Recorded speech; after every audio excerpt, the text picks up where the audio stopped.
All right, hey guys, I wanted to show you how I got through my writing process for an example of a newspaper article. So if you look over here, I wrote an article about the forest fires that occurred in Paradise, California. I just want to quickly highlight my lead that I wrote. It says thousands of buildings are destroyed and dozens of people are dead after a massive forest fire swept through Paradise, California on November 8th, 2008. Actually, reading it now, I made a mistake. That should say 2018.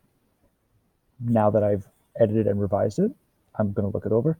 I have the who, the dozens of people. I have the what happened.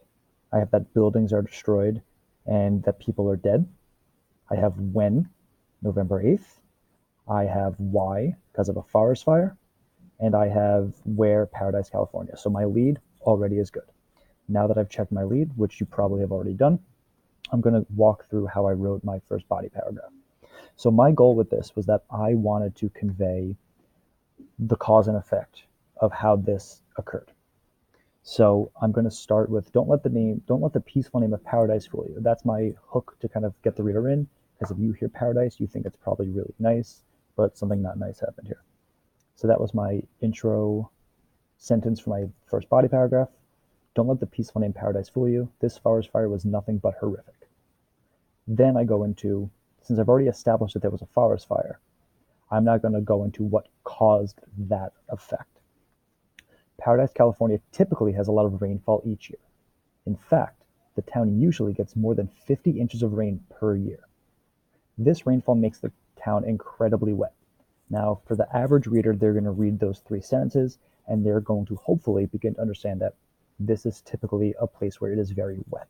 And fires don't usually occur where it's very wet. So I wrote those lines to help the reader start to understand where this cause may have come from. So they might be reading it, oh, but it's wet. How did the forest fire happen? Then I have this sentence, however, because of a lack of rain, and I'm actually going to change it to lack of rain this year, Paradise has been unusually dry. Okay, so they're expecting it to be wet, but it's not wet, it's dry. That then is going to add to how the forest fire started. The ground was dry, the plants were dry, the trees were dry. Now, you coupled this unseasonably dry Paradise, California, with the unfortunate fire that started in Northern California due to a faulty electrical line, and you get a recipe for disaster. So in this paragraph, I explained how this forest fire got caused, what causes led to this effect of a forest fire. That is the text structure that I used for this paragraph. Now, I need to also include some text features, some text techniques, and I'm going to focus on quoted words. So, it's tragic to learn how this disaster occurred. Climate scientists like Dr. Nina Oakley of Desert Research Institute believes that forest fires like this are likely to occur more and more often because of the lack of rain in Northern California. So I've established that there is an expert, Dr. Nina Oakley of Desert Research Institute. Desert, usually a dryish area. Research Institute, they're studying it. I know that this person is a credible source. I then quote Dr. Oakley.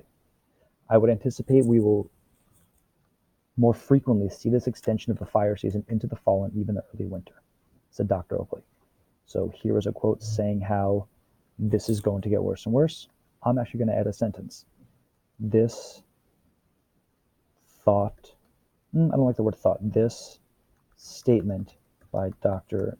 Oakley explains how the fire season is getting longer.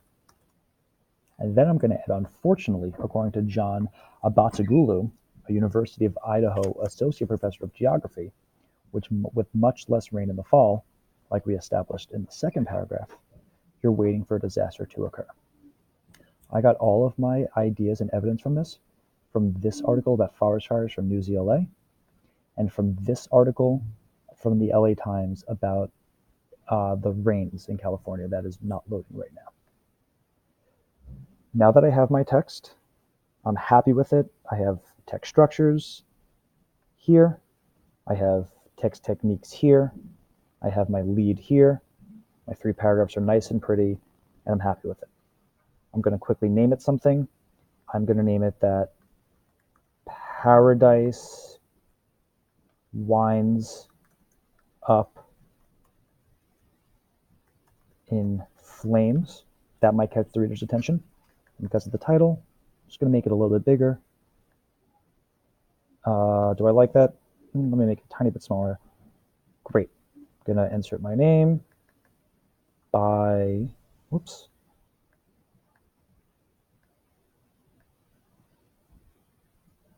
By Mr. Strom. Now erase this text and insert a picture relating to your article.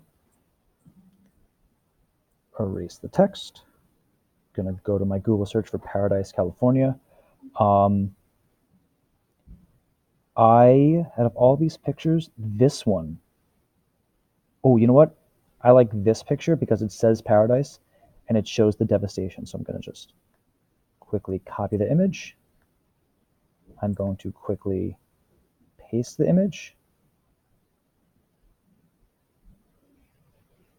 And looking at this, I'm going to caption it. Looks like it says Paradise Community College. So I'm going to say Paradise. If I could spell it better. Community College in Paradise, California, after the forest fires swept through. Because that's what's happening there. Now I have my title, I have my name, I have a picture, I have a caption, and I have my text. At this point, if I want to change the size of the font or the type of font there is, I can. Completely up to me. I'm going to make it PT Sans Narrow. Why not? And here I have my article, all finished, all ready to be submitted. If you have any questions about how I got through this process, please let us know. You know what? Actually, I'm just going to delete all this empty space because I don't like it.